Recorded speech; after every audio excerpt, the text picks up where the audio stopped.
Hey guys, and welcome back to another session of Rebuilding the Basics. In this session, we're going to be taking a look at the len function here. So of course, when using len, we pass in an item and it tells us the length of that item. But of course, you can't do it for every single type. So for example, if I was to go ahead and do print len of LST, that's fine, that's a list. However, if I replace LST and stick in num here, and then we get this type error basically saying that we cannot call the len function over this object of type integer. So we need to be careful that when building this, that we just make sure that the thing that's being passed in, we can actually calculate the length of. So to show you a bit more about that in depth, we're going to actually replace len with dir just for a second. And this is showing us all of the attributes and methods of the integer object. Now, if you go through this, I want to specifically look at all of these like double underscore ones here. These are all of the methods which are called by operators and different functions. So for example, let me take one here. Let's do eq. So for example, if you use the equals operator, that calls this one here. Now, whenever you call the len function, there's actually a dunder method called underscore underscore len underscore, and that isn't here. So for example, if I replace num with lst, and let's try it for this, we should be able to see if we go to the right place. There we go, len here. So what actually happens is whenever you call the len function, this is actually going to that object and it's actually invoking this len dunder method here like this. And let me just quickly show you something. What you could do, I could do print len of lst normally like that, and that's completely fine, we get 4.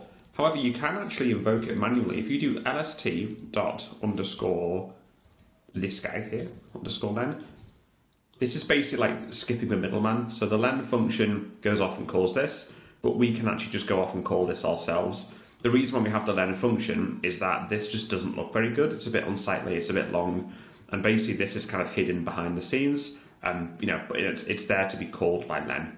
So what we're going to do, we're going to first build a function to effectively check if an item has this, and then if it does, we're then going to return it. So we're basically going to build our own wrapper around this len dunder method. So let's kick this out of the way. Let's clear the screen. And the first one we're going to do is just do def length. I'm not going to do len because I don't want to overwrite the original len function. So I'm going to do length here. And then I'm going to do seq, short for sequence. And then I'm going to say this returns an integer here.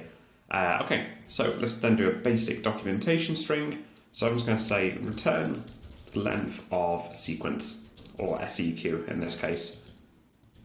And now, basically, the way to check that this exists, there's a few ways you can do it. I think the easiest way is using what's called the has attribute function, which looks like this. HASATTR here, short for has attribute.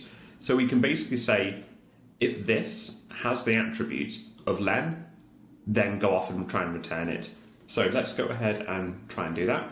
So if I do if has attribute seq, and let's suppose it has this, let's just quickly do return true to show you what this looks like, and we'll kind of build up to this in sequence. So if I do print the length, length of lst here, we get true because the list has this length method here, which is fine.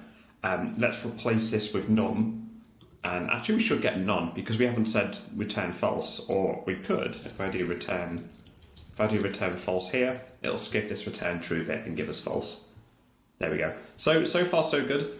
Then what we could then do is say basically if it has this, then we can then just do return sequence like that here. So basically we're saying check if it has this len dunder method behind the scenes. And then if it does, just go off and call it.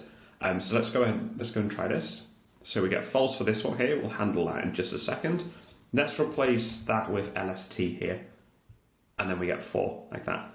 Now, what about that situation where we pass in something that doesn't have this, and we want to raise our own error? What we can do in this situation is make our own custom error class. So let's see what this gives us initially. This gives us num, gives us false. That's not ideal because we've said here it returns an int, and it's not very Pythonic for us to ask for the length of something and get false. So what we're going to do up here is define a custom error class. And we did this in the previous video as well. So if I say class, let's do length error, like this here, this has to inherit from exception, just so we can use the raise function on it. So if we do raise x, that if that x is an exception, that then has the ability to be raised. So if we say length error inherits from exception, then we can raise this as well. And we'll just quickly tell the user what this is for. We'll say raised when an object does not have under len, like this here. Okay, that looks good to me. And then what we'll do here, we'll keep this really simple, is we'll then just do raise length error here. So if we try this now, we now get length error. And what we can also do, we can also pass something to this. So if I just pass, just for example, to show you what this does, if you kind of pass some calling parentheses after this, and just pass some dots, we get this here. So what we could potentially do is do like our own kind of f string in here. Now this is up to you. But if I did this here, if I did type of sequence has no dunder len attributes, like this here, this should look at least a bit better. So we can see this integer class has no len attribute. And there we go, that's effectively how you recreate the len function. What we should do now is basically call length alongside len and just check that they both work exactly the same. So if we do len of none here, I probably want to clear this and run that again. Okay, so it crashed there, fine, but of course that's the original len error message. Then we'll try ours, and with this time we get our own, arguably quite a nicer looking error message. And then what we'll want to do is then do print len, this time of sequence, of LST. So LST, that's our list at the top here. And that should be fine, LST, 4 and 4. So that's how you build it from scratch. So just to recap it one more time, the way len works in real Python, using the real len function, is that it goes behind the scenes and invokes this len dunder method here. If it doesn't have it, it raises a type error. So what we've done in our case is we've done a real simple kind of check to say, does sequence have this len dunder method? And if so, just go off and call it and return it. If not, raise a custom error and tell the user that their specific type has no len attribute. Cheers for watching, guys, and I'll see you all in the next video.